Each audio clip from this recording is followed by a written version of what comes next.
Assalamualaikum warahmatullahi wabarakatuh. Innal hamdalillah nahmaduhu wa nasta'inuhu wa nastaghfiruh. Wa na'udzu billahi min shururi anfusina wa min sayyiati a'malina. May yahdihillahu fala mudhillalah wa may yudlil falan tajida lahu waliyyan mursyida. Asyhadu an la ilaha illallah wa asyhadu anna Muhammadan abduhu wa rasuluhu la nabiyya ba'd. Allahumma fassalli wa sallim ala hadzal nabiyil karim Muhammadin sallallahu alaihi wasallam wa ala alihi wa ashabihi ajma'in. Bapak-bapak, ibu-ibu yang saya hormati serta generasi muda yang saya sayangi. Baiklah, kita akan melanjutkan membaca buku atau kitab Tafsir Al-Azhar yang disusun oleh Profesor Dr. Hamka yang masih dalam juz 1. Bismillahirrahmanirrahim. Tentang ayat Bismillahirrahmanirrahim. Tentang ini agak panjang juga pembicaraan di antara para ulama. Baik Bismillah di permulaan Al-Fatihah atau Bismillah di permulaan sekalian surat Al-Quran. Kecuali pada permulaan surat Bara'ah atau At-Taubah. Yang menjadi perbincangan ialah apakah Bismillah di permulaan surat itu masuk dalam surat atau di luar surat. Pembicaraan tentang ini selanjutnya telah menjadi sebab perbincangan pula. Wajibkah imam baca bismillah itu dengan jahar atau suara keras pada solat yang jahar, maghrib, isya dan subuh, atau membaca dengan sir tidak dikeraskan membacanya, melainkan alhamdulillah selanjutnya saja, atau tidak dibaca sama sekali dan hanya langsung menjaharkan Al-Fatihah? Supaya lebih mudah peninjauan kita tentang perbedaan-perbedaan pendapat para sarjana keislaman itu, terlebih dahulu kita kemukakan titik-titik pertemuan.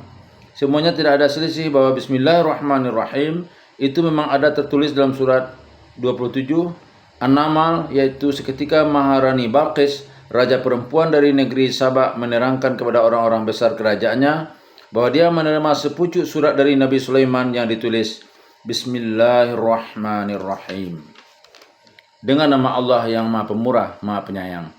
Dan titik pertemuan paham mereka yang kedua ialah bahwa menurut ajaran Rasulullah SAW sendiri, sekalipun surat Al-Quran yang 114 surat kecuali surat Bara'ah atau Taubah semuanya dimulai menuliskannya dengan bismillah itu selengkapnya. Menurut yang tertulis di ayat 30 surah An-Naml itu, maka mushaf pertama yang ditulis oleh panitia yang diketuai oleh Zaid bin Sabit atas perintah khalifah pertama Sayyidina Abu Bakar itu adalah menurut yang diajarkan Nabi itu. Pakai bismillah di awal permulaan surat, kecuali Bara'ah atau Taubah. Dan mushaf Sayyidina Utsman bin Affan pun ditulis secara demikian pula. Semua pakai bismillah kecuali Bara'ah. Tentang bismillah ada di permulaan tiap-tiap surat kecuali surat Bara'ah atau Taubah tidaklah ada perselisihan ulama.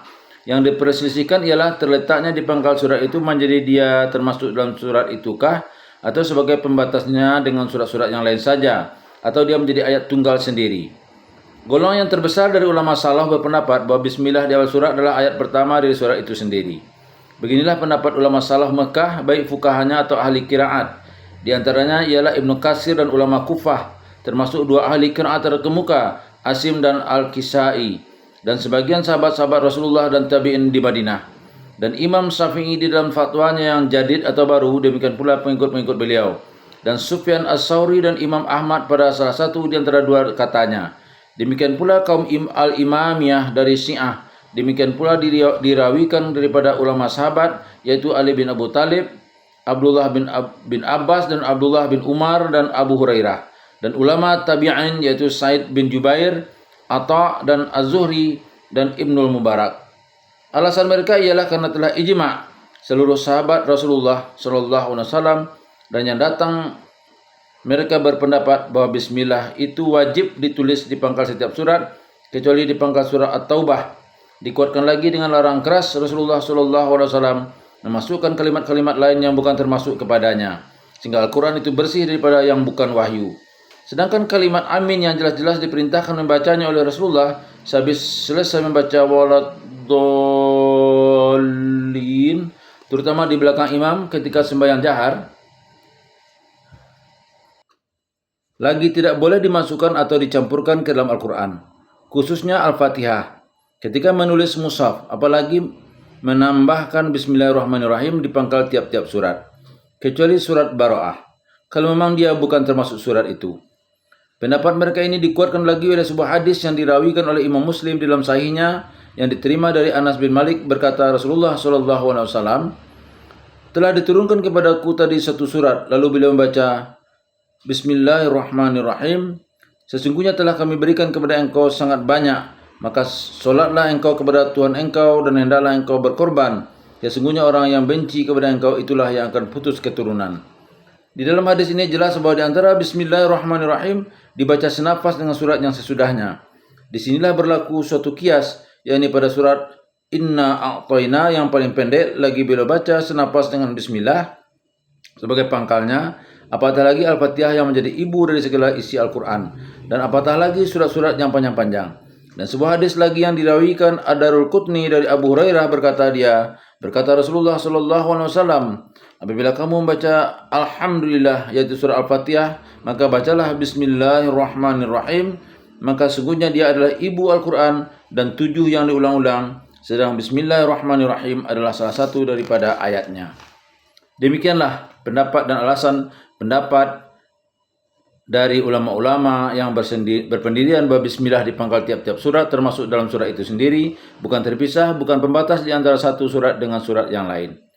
Tetapi satu pendapat lagi, Bismillahirrahmanirrahim di pangkal surat itu adalah ayat tunggal, diturunkan untuk menjelaskan batas atau pemisah, jangan tercampur aduk di antara satu surat dengan yang lain. Yang berpendapat begini ialah Imam Malik dan beberapa ulama Madinah dan Imam Al-Auza'i serta beberapa ulama di Syam dan Abu Amr dan Yakub dari Basrah.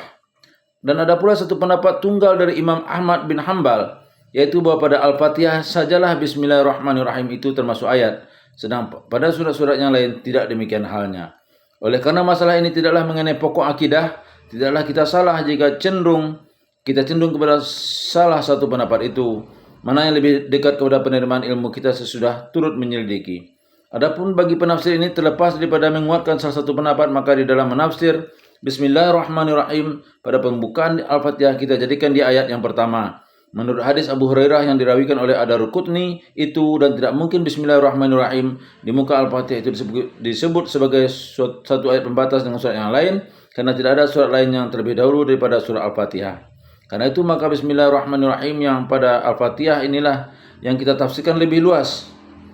Sedang Bismillah yang 112 surat lagi hanya akan kita tuliskan terjemahannya saja, sebab tentu saja membosankan kalau sampai 113 Bismillah ditafsirkan dan 114 dengan Bismillah dalam surat Nabi Sulaiman kepada Ratu Balqis dalam surat An-Naml itu. Billahi taufiq wal hidayah. Wassalamualaikum warahmatullahi wabarakatuh.